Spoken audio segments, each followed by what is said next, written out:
चव्हाण साहेब मटकी फोडून आले आणि बाजूला केदार जाधव काना घाम फुटतो तो घाम फोडणारे म्हणजे नारायण राणे साहेब। मी त्यांचा अत्यंत ऋणी आहे, लहान भाऊ आहे त्यांचा।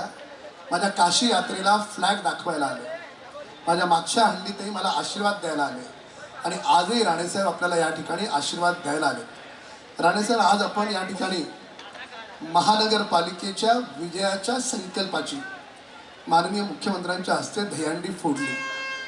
म्हणजे उबाटाचं घरी बसवायचं काम एकनाथ शिंदे साहेबांनी केलं।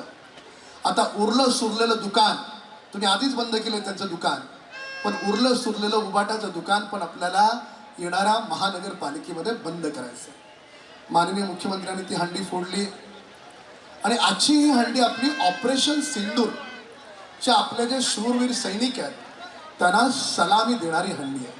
आपण केंद्रीय मंत्री म्हणून खूप मोठं आणि चांगलं काम केलं आणि आजच्या तसं आपल्या इकडे तरुण अतिशय उत्साहात आहे।